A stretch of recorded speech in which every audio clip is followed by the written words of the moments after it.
Ah, nous y sommes, cette période de grosse polémique.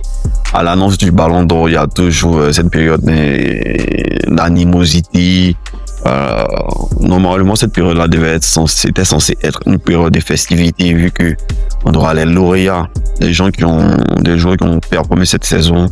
Mais vu les résultats récents, cette période est devenue une période de tension où les clubs, c'est compliqué, c'est pas une très belle image pour le football. Et je pense que l'UEFA, la FIFA, les différentes organisations du football doivent travailler là-dessus. Que si le système pose problème, je pense qu'il faut le changer. Voilà, il faut le changer. Si le résultat pose problème, parce que au final, on donne ces résultats-là par rapport à qui? Parce que on peut dire, c'est pour le joueur eux-mêmes, mais aussi c'est pour les fans du football. Parce que les fans, ça leur conforte à supporter un joueur, à soutenir un joueur, que le joueur puisse avoir le mérite de ce qu'il a pu produire sur une saison.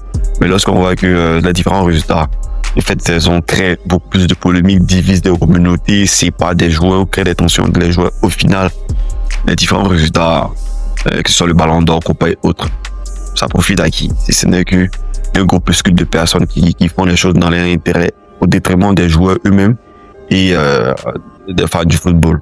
Donc, bienvenue sur la chaîne. Moi, c'est l'arithmétique. Ici, on parle du sport, en particularité le football, puisque c'est mon sport préféré.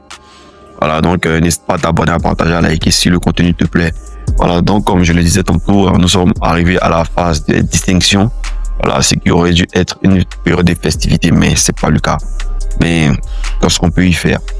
Donc ici, je vais donner mon avis sur les différents lauréats de cette cérémonie qui va avoir lieu, je pense, en octobre. Donc, on a déjà la liste des nominés des différentes compétitions et tout. Donc, je vais commencer par les clubs. Pour moi, le meilleur club de cette saison, je pense que c'est indéniable.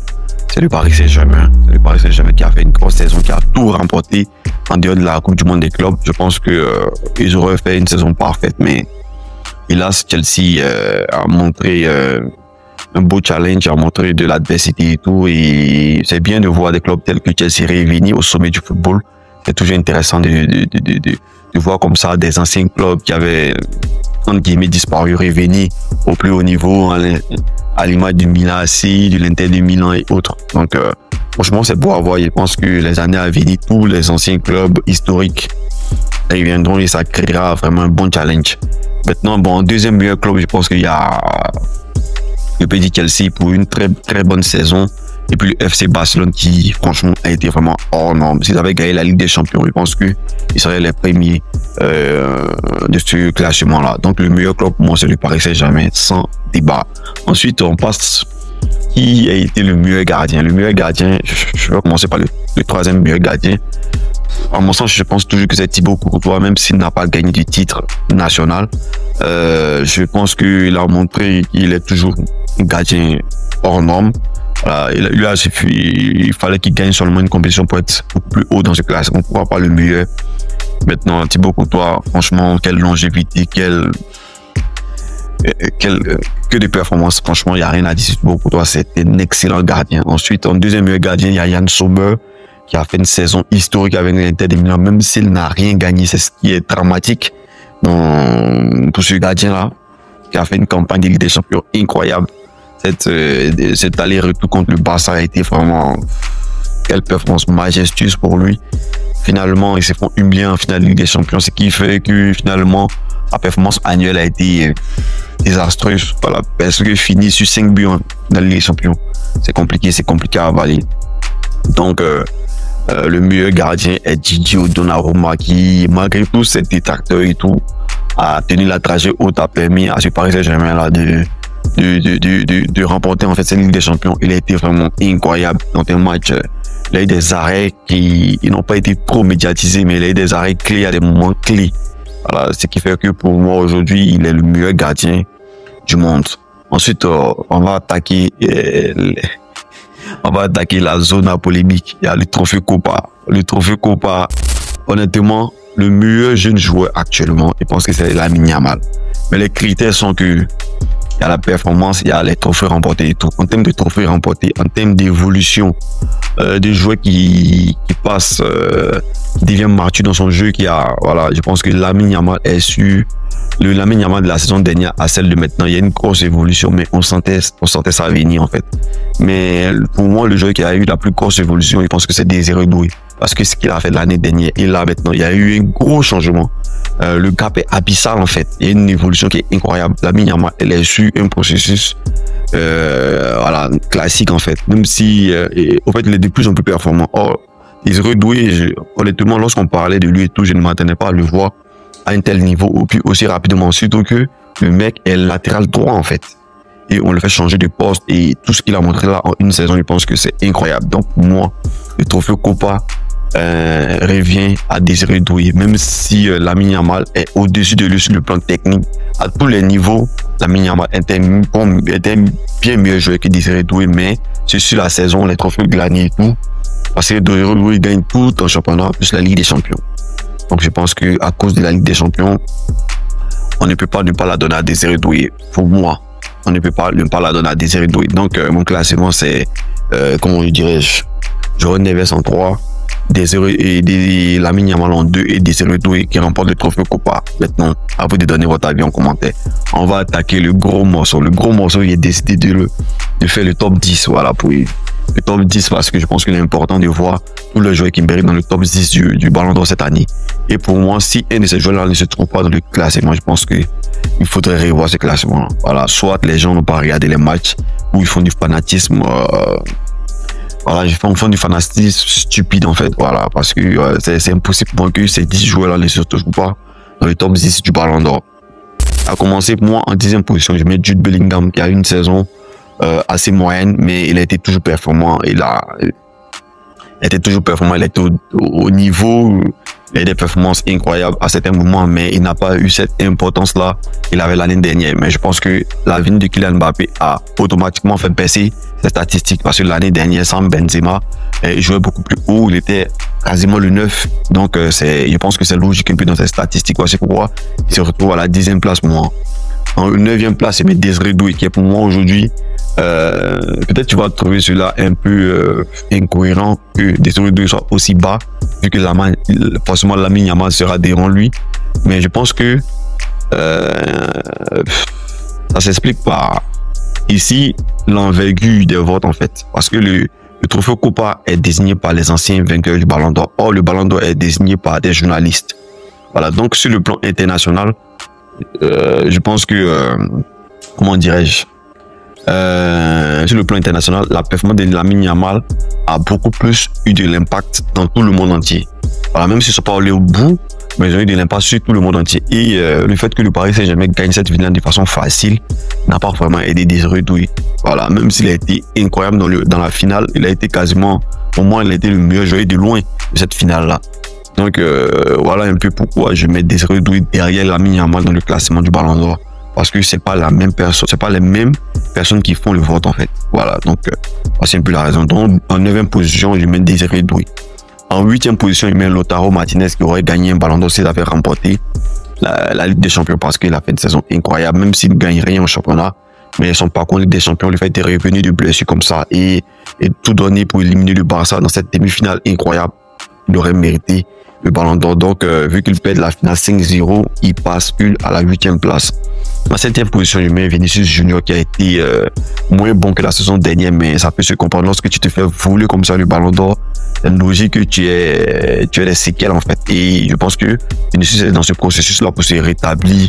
Voilà, je pense qu'il y a tous ces trucs-là à faire au niveau de Vinicius. Voilà. En 6e position, je mets Vitinha qui a une saison incroyable, qui a été le régista du Paris Saint-Germain. Il a performé à un haut niveau de tout moment de la saison, en dehors de la finale de la Coupe du Monde des clubs où ils se sont fait manger tout cru à Chelsea. Sinon, Vitinha, franchement, ouais, incroyable. En 5e position, Kylian Mbappé qui est le ballon et le soulier d'or de cette saison. Donc, impossible qu'il soit plus bas que ça. Donc, il a fait une saison incroyable. À son niveau, ses statistiques avec le Real Madrid étaient parfaites.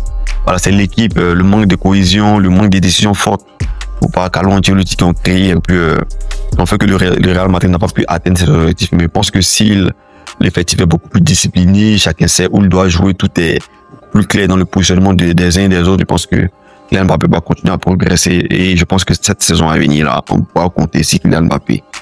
En quatrième position, on ne peut ne pas mettre Hakimi. Voilà, Hakimi a fait cette saison incroyable, mais malheureusement pour lui, le fait de jouer un poste assez reculé ne peut pas pour moi le mettre dans le challenge des 3 meilleurs joueurs du monde actuellement. Voilà, soit tu es un poste aussi bas et tu as des statistiques beaucoup plus reluisantes parce que pour moi, il faut quelque peu de statistiques.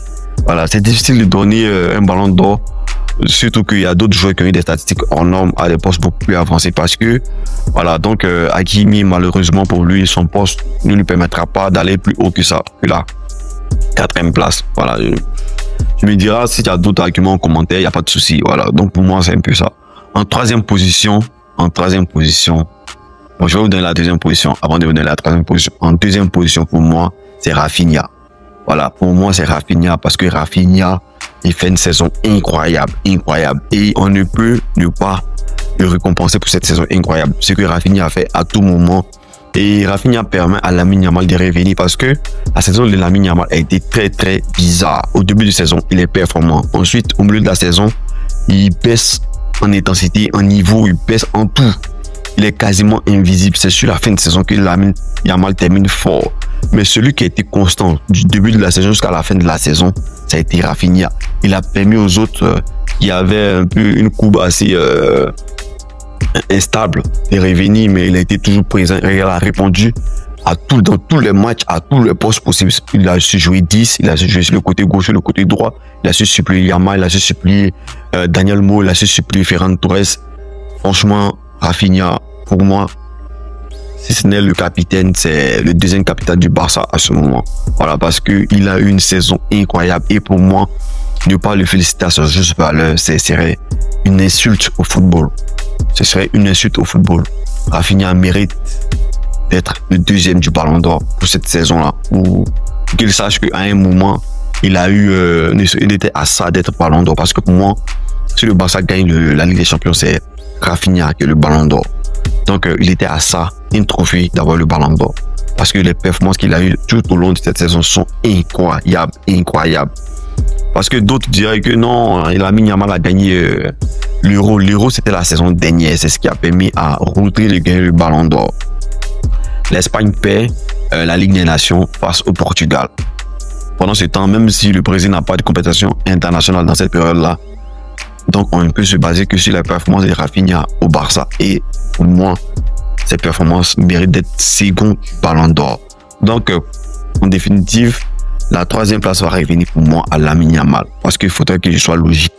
Voilà, Lamine Yamal a eu un début de saison assez énorme. Il a débuté la saison en fanfare. Puis, il y a une baisse au milieu de saison. Et c'est Rafinha qui a dû porter le Barça tout au long de la saison. Jusqu'à ce que Lamine Yamal puisse se retrouver en fin de saison. Puisse vraiment s'acclimater, jauger son poste et tout. Pour terminer la saison en fanfare, comme on l'a vu, on a pu le constater là.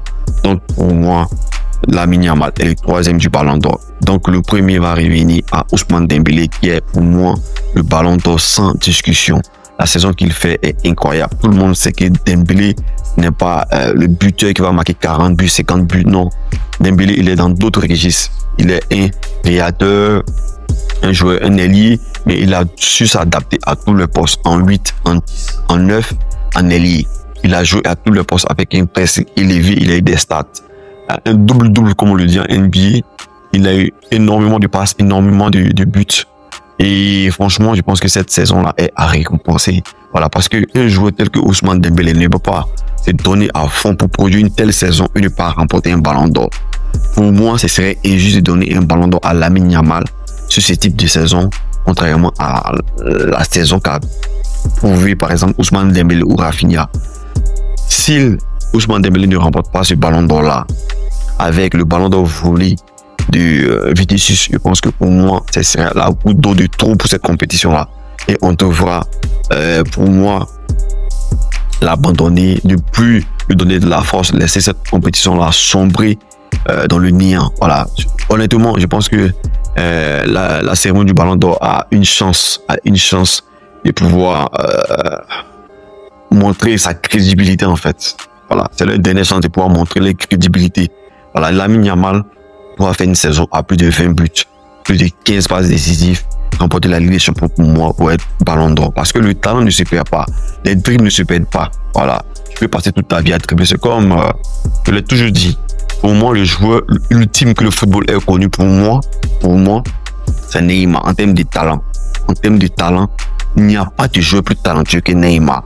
Sur le plan de la vitesse, du dribble, vision de jeu, coup franc, penalty, tout. Il est fort dans tout. Il est fort dans tout. Tout. Même si je préfère Cristiano Ronaldo pour sa carrière et pour sa mentalité. Mais en termes de talent pur, Neymar est le meilleur joueur. Mais pourquoi Neymar n'a pas gagné un Ballon d'Or? Pas parce que Neymar n'a pas été fort, c'est parce que Neymar n'a pas eu les résultats qu'il fallait. Donc c'est logique qu'il ne gagne pas un Ballon d'Or. C'est pareil pour Lamine Yamal. Tout le monde sait que Lamine Yamal est le joueur le plus talentueux du moment. Voilà, pour la génération et tout, hormis Cristiano Ronaldo, Neymar et Lionel Messi. C'est le joueur le plus fort de sa génération. Mais même Kylian Mbappé confondu, Haaland confondu, tout le monde sait que Lamine Yamal est le joueur le plus talentueux de cette génération-là. Mais si tu veux prendre le joueur, le meilleur joueur de cette génération-là, c'est Kylian Mbappé. En termes de palmarès, des trucs comportés et tout, s'il gagne des champions, là, il a bouclé la boucle. Mais en termes de talent pur, c'est Lamine Yamal. Mais il n'a pas encore eu les résultats en club pour lui permettre de gagner un Ballon d'Or. Est-ce que vous comprenez ce que je dis? Voilà, n'hésite pas à me dire ce que tu en penses en commentaire. C'est l'arithmétique, on est ensemble tous.